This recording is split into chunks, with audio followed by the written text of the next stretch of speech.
I'm convinced. I've networked through my previous job in the government with virtually every dental school in this country, and they all have strengths. I'll be honest, they're all great schools. But my hope is, I honestly believe this school is going to be trailblazing. The school in Arizona really set a new path for dental education. And I think this school will take that and even further refine it. The dental school in Arizona has challenged us to better them. They really want to see us come up with something even better than they've already developed. I'm convinced that this is going to be one of the new waves for dental education in this country, partnering with community health centers involving AHEC groups, interprofessional education, various things you heard today. I believe those are going to be the foundations of dental education in the future, and I honestly believe that's going to be a successful trend. I'm not sure if any of my colleagues up here had other thoughts.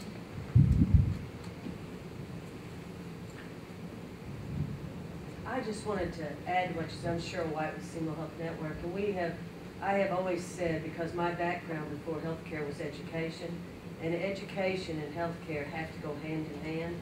We have worked with your sister school, Arizona, for the last 4 years doing rotations, which has brought us many fantastic dentists who have stayed and have actually re-signed and have been with us for 4 years now. They love the area.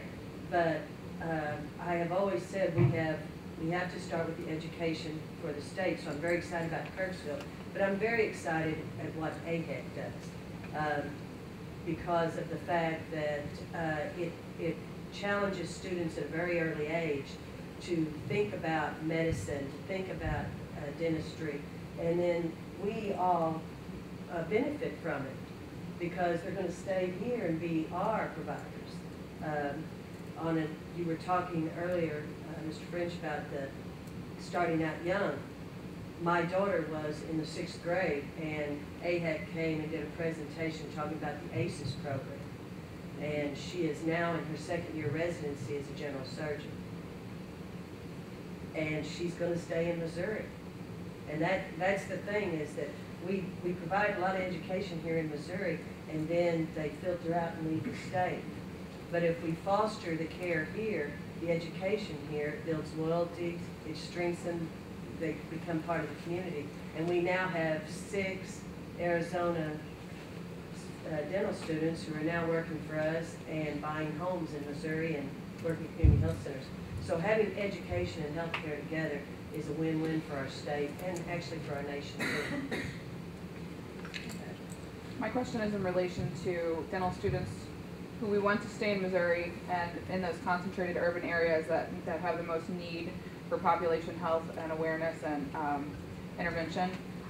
If they are coming into those communities, which generally have pretty low cost of living, depending on where you're at. I live in the city of St. Louis, my cost of living is rather low.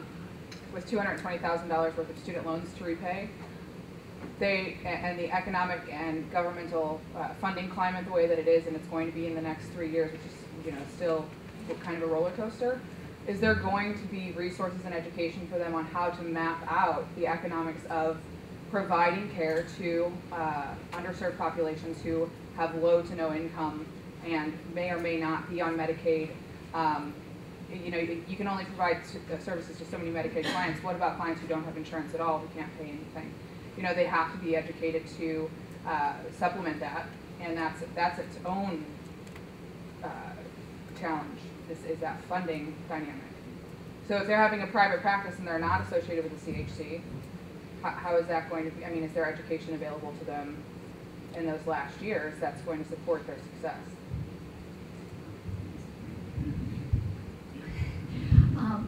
One thing I can tell you from the curriculum standpoint is generally, and this is pretty typical in most dental programs, is they have a business practice management class 4th semester.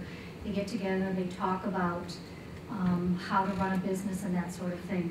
I think one of the things that we're trying to change, and it really kind of addresses what you bring up in terms of, how are you going to manage or get the return on your investment, if you will, of the tuition and the years that you spend in education, and then serve this particular population. And one of the things that we're looking at, there is a private institution, a dental corporation, that is actually, we're looking at partnering with in helping us develop models, or at least develop our curriculum to put together different scenarios on how to come out and still be able to serve those populations and pay off your loans and have a decent standard of living as well. So that's one of the ways that we're trying to address that. And because we haven't really established a firm commitment from this individual, I don't want to tell you which group it is, but it's a really fascinating way that they're presenting to us in terms of making students pretty competitive at a very early stage of their education, not saving it for the last semester of their curriculum, actually integrating it very early on, so it's something they're thinking about and using as they go through the curriculum itself. Just for a moment, putting on my other hat as chair of the Missouri Coalition for Oral Health, which is a statewide advocacy group for oral health improvement in Missouri.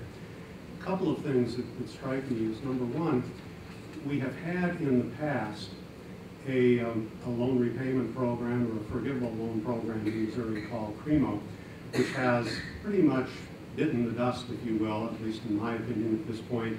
Not a lot of funding for that program, some concerns about how that program has functioned or not functioned.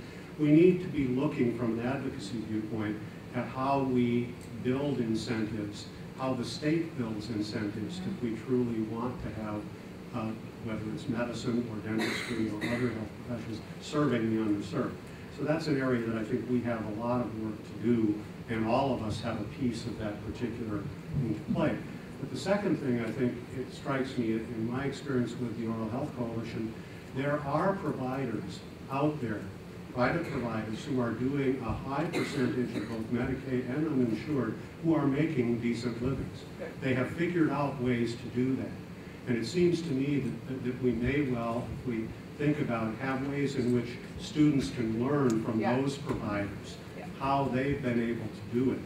Because I think a lot of that, students tend to learn from doing, they tend to learn from examples, and I think we can identify examples of providers who've been able to do that, in addition to the community health centers. And it's a way in which I think we could use that practical world experience in the training of the MOSER students. We have time for a couple more questions. Hi, I'm Siobhan Coleman William with Senior Care Dentistry. We also have partnered with some of the AHAC groups in St. Louis. My concern is that over the years, I'm having trouble getting the children to stay in with dentistry. We bring them in and we show them the special needs that we do. We work with a lot of nursing home patients and patients who reside in the rehabilitation centers. So those patients have to actually go into the hospital. I had a few AHAC students that actually witnessed and was able to watch certain things. Of course, the hospital is a little bit more tricky as far as getting them to shadow down there, but we welcome them into our center. I know that there's a problem, it seems like there's a problem with minority or African American children keeping that interest. I also have a daughter that was a part of the AHAC program. Unfortunately, she's in her 4th year at Mizzou, and she has changed. Broke my heart. She's changed, and I hope that AT Steele is still in her future. That is my prayer for her. But right now, she decided to do something else. How do I mean, is there funding or something for the St. Louis city, the urban areas that will be able to keep the children's interest? What can we do? Well, I think, like any program, I don't want to make this a plea for funding, but in fact, that's another area where very clearly all of the programs, like AHAC and other programs that do work with youth, are severely underfunded in Missouri. Missouri has not invested well in those types of programs. I mean, Missouri hasn't, I guess, invested well in education in general to a great degree. So yes, there is a problem. That is an issue that needs to be addressed in Missouri. I think one of the other factors, we have to look at our recruitment efforts in a way as sort of a cone. We've got to get a broad range and a broad group of folks in at the top end at the beginning, because we are going to lose folks. Folks